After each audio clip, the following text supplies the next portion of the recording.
কল্পনা করুন আপনার কাছে এমন একটা জাদুর মেশিন আছে যা দিয়ে আপনি যত খুশি টাকা ছাপাতে পারবেন।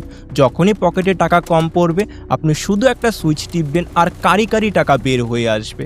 দারুণ না?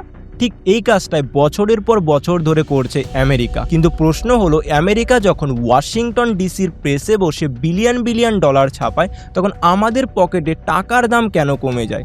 সেই আমেরিকার ইনফ্লেশনের কারণে আমাদের শহরে চাল ডালের দাম কেন বেড়ে যায়? The value of the dollar affects everything from the price of an iPhone when sold overseas to how much you're going to have to pay for that summer trip to Europe. বাজারে গেলে স্পষ্ট একই টাকায় আগের তুলনায় কম পণ্য মিলছে। আমেরিকার এই আনলিমিটেড মানি প্রিন্টিং বিশ্বের জন্য একটা আশীর্বাদ নাকি একটা টাইম বোম যা যে কোনো সময় বিশ্ব অর্থনীতিকে ধসিয়ে ফেলতে পারে? Japan needed dollars, Germany needed dollars, India needed dollars, China needed dollars. Even countries that hated American policies still needed dollars to buy energy. This created massive global demand for the US currency, and that demand gave Washington an extraordinary power. Because when the world needs your currency, you gain enormous economic leverage.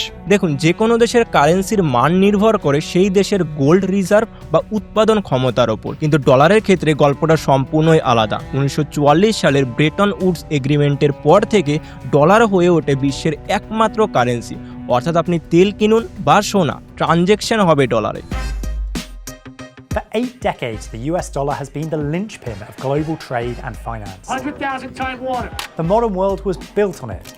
যখন ইউএসের fade নতুন করে dollar ছাপায় তখন বাজারে ডলারের সরবরাহ বেড়ে যায়। এর ফলে আমেরিকা ডলার ছাপিয়ে নিজেদের সমস্যা তো সমাধান করে, কিন্তু অতিরিক্ত ডলার যখন বিশ্ববাজারে ছড়িয়ে পড়ে তখন অন্য দেশগুলিতে জিনিসের দাম বেড়ে যায়। আর যেসব দেশ ডলারে ঋণ নিয়েছে তাদের জন্য কিস্তি শোধ করা আরও দুঃস্বপ্ন হয়ে দাঁড়ায়। কিন্তু কেন আমেরিকা এটাকে থামায় না? আর কেনই বা চীন এবং রাশিয়া ডলারের বিকল্প খুঁজছে? আজকের এই ভিডিওতে আমরা সেটাই ব্রেকডাউন করব। আপনি বুঝতে পারবেন কেন আপনার মানি ব্যাগের নিয়ন্ত্রণ অ্যাকচুয়ালি আপনার হাতে নেই, বরং সেটি লুকিয়ে আছে 7 সমুদ্র 13 নদীর পারে একটি প্রিন্টিং প্রেসে।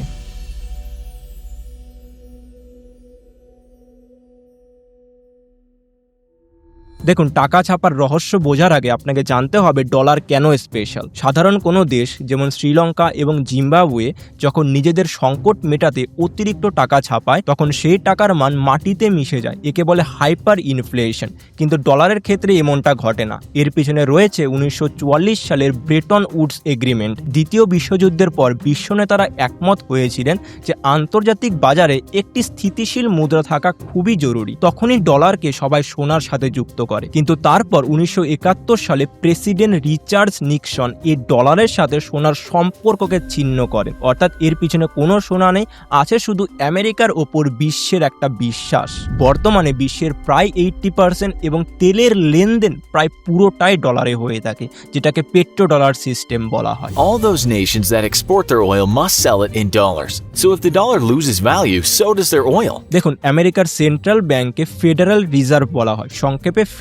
কিন্তু মজার ব্যাপার হলো এই ফেড পুরোপুরি সরকারি প্রতিষ্ঠান নয়, এটি একটি স্বাধীন সংস্থা। ডলার ছাপানো এবং বাজারে ডলারের সরবরাহ বাড়ানোর চূড়ান্ত সিদ্ধান্ত নেয় ফেডের একটি বিশেষ কমিটি, যার নাম হলো ফেডারেল ওপেন মার্কেট কমিটি। যখন আমেরিকার অর্থনীতিতে মন্দা দেখা দেয় বা বেকারত্ব বেড়ে যায় তখন ফেড সিদ্ধান্ত নেয় বাজারে ডলারের সরবরাহ বাড়ানো। এই প্রক্রিয়াটি মূলত 3টি স্তরে হয়ে থাকে: digital money creation, open market operation এবং ফিজিক্যাল প্রিন্টিং। আমেরিকা যখন বিলিয়ন বিলিয়ন ডলার ছাপানোর কথা বলে তারা অ্যাকচুয়ালি কাগজের নোট ছাপানোর কথা বলে না।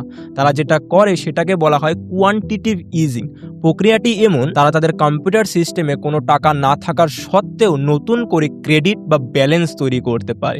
ধরুন ফেড চায় বাজারে $1 ট্রিলিয়ন ছাড়তে, তখন তারা আমেরিকার বড় বড় বাণিজ্যিক ব্যাংকগুলো যেমন জেপি মর্গান বা গোল্ডম্যান সাচ তাদের কাছ থেকে সরকারি বন্ড বা ট্রেজারি বিল কিনে। এই বন্ড কেনার বিনিময়ে ফেড কোনো চেক বা নগদ টাকা দেয় না, তারা শুধু সেই ব্যাংকগুলোর রিজার্ভ অ্যাকাউন্টে ডিজিটাল পদ্ধতিতে সংখ্যা বাড়িয়ে দেয়। অর্থাৎ কম্পিউটারের একটা ক্লিকের মাধ্যমে $1 ট্রিলিয়ন তৈরি হয়ে গেল। ব্যাংকগুলো তখন এই বাড়তি টাকা সাধারণ মানুষ বা কোম্পানিকে কম সুদে ঋণ হিসাবে দেয়। এইভাবেই সিস্টেমে নতুন ডলারের জন্ম হয়। বিশ্বের অধিকাংশ মানুষ এটাই ভাবে যে সরকার আগে টাকা ছাপায় তারপর সেটা বাজারে আসে, কিন্তু আধুনিক ব্যাংকিং ব্যবস্থায় টাকা মানেই ঋণ। অর্থাৎ মানি ইজ অ্যাকচুয়ালি আ ডেপ্ট। যখন আপনি ব্যাংক থেকে $1000 লোন নেন, ব্যাংক তখন তাদের ভল্ট থেকে টাকা বের করে আপনাকে দেয় না, তারা শুধু আপনার ব্যাংক অ্যাকাউন্টে 1000 লিখে দেয়। এই যে নতুন করে আপনার অ্যাকাউন্টে $1000 যোগ হলো, এটা কিন্তু আগে কোথাও ছিল না, আপনার ঋণের মাধ্যমেই এই $1000 তৈরি হলো। এই প্রক্রিয়াটিকে অ্যাকচুয়ালি বলা হয় ফ্রিকশনাল রিজার্ভ ব্যাংকিং।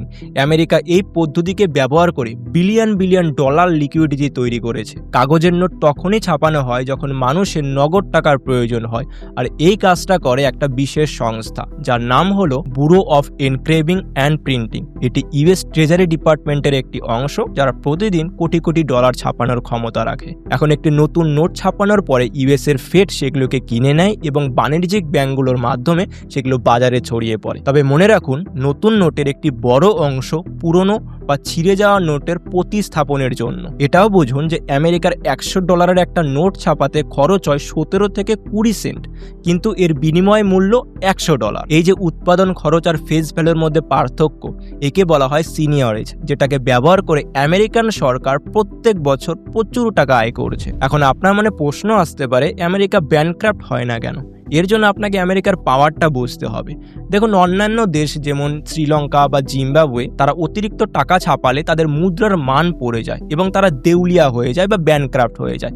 কিন্তু আমেরিকা যত খুশি ডলার ছাপালেও তারা টিকে থাকে। এর প্রধান কারণ হলো সেই ব্রিটেন উডস এগ্রিমেন্ট এবং পরবর্তীতে গড়ে ওঠা পেট্রো ডলার সিস্টেম। অর্থাৎ কোনো দেশ যদি অন্য দেশের কাছ থেকে তেল কিনতে চায়, তবে অবশ্যই তাকে নিজের মুদ্রা পরিবর্তন করে ডলার জোগাড় করতে হবে এবং সেই ডলার দিয়ে তেলের দাম মেটাতে হবে। এর জন্যই বিশ্বের প্রায় সমস্ত দেশ তাদের বৈদেশিক মুদ্রার রিজার্ভ রাখে ডলারে, আর আন্তর্জাতিক বাজারে তেল, সোনা এবং গ্যাসের লেনদেন তো ডলারেই হয়ে থাকে। ফলে বিশ্বে ডলারের একটি চিরস্থায়ী ডিমান্ড থাকে। এর ফলে কি হয়, আমেরিকা কোনো মেজর ইনফ্লেশনই দেখতে পায় না। তাদের ইনফ্লেশনের একটা বড় অংশ এই ডলারের মাধ্যমে এক্সপোর্ট হয়ে যায় অন্য দেশে। চীন তাদের নিজস্ব মুদ্রা ইউয়ান দিয়ে তেলের দাম পরিশোধ করছে। রাশিয়া পশ্চিমা নিষেধাজ্ঞা এড়াতে ডলারকে পুরোপুরি বর্জন করে দিয়েছে। এমনকি ভারত, ব্রাজিল এবং দক্ষিণ আফ্রিকা তারা নিজস্ব অভিন্ন মুদ্রা তৈরি করার কথা ভাবছে। তাই ডলারের রাজত্ব হয়তো কালই শেষ হয়ে যাবে না, কিন্তু বিশ্ব যেভাবে একটি মাল্টিপোলার কারেন্সির দিকে এগোচ্ছে, সেখানে দাঁড়িয়ে হয়তো ডলারের ডমিনেন্স খুব শীঘ্রই শেষ হতে চলেছে। আপনার কি মতামত অবশ্যই কমেন্টে জানাবেন। ভিডিও ভালো লাগলে লাইক করবেন, চ্যানেল নতুন হলে সাবস্ক্রাইব করবেন এমনই জিওপলিটিক্সের টপিকগুলো সিম্পলভাবে বোঝার জন্য।